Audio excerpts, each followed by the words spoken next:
Brian Nadeau and Samantha Perry with you. It's Travers weekend in Saratoga, and we saw all the major players here at Gulfstream Park throughout the championship meet. So there's some added excitement for us down here, some local connections too.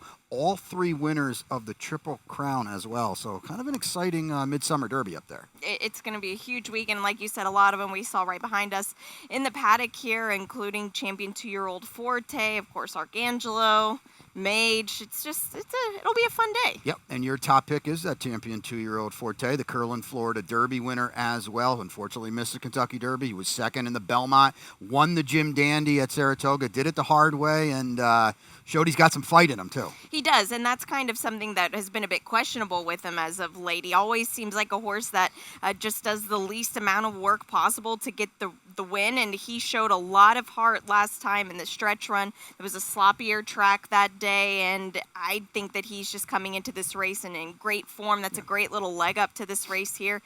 The one post position, Yeah, maybe not great, but Yeah. they're going a mile and a quarter, so. It's got a long way. Yeah, I have him second. My top pick is Arcangelo, the Belmont winner, who's just been on a tear for Jenna Antonucci. Javier Castellano keeps the mount as well, and I just feel like he's the now horse, and he's certainly better than ever. And they passed on the Jim Dandy to wait to this race, and Javier is as good a long-distance dirt rider as there is, maybe as there ever has been, or at least in the last several years, and he's won a slew of Travers.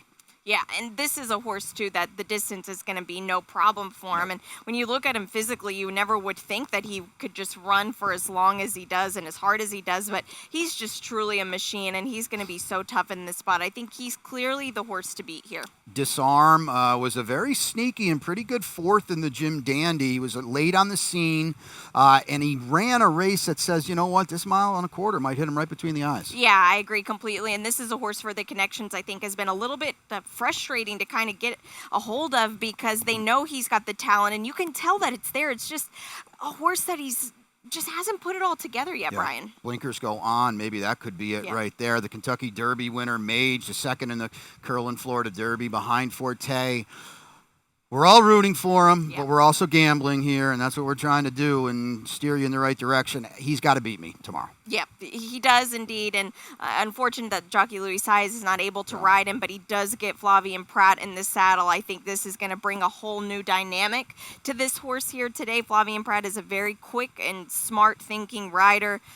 This makes this horse a lot more interesting to me with the jockey switch. Yeah, I wish they remembered that Mage wired the field going 7 furlongs. He's got so much speed. Put him in the race a little early. I understand he won the Derby with the kind of a meltdown scenario, and to his credit, but you're not. It's going to be tough to win a Travers when you're trying to loop the field. It is, most definitely. Top pick for Samantha Forte. Top pick for me, Arcangelo. Hope you enjoy it. It's going to be a good one.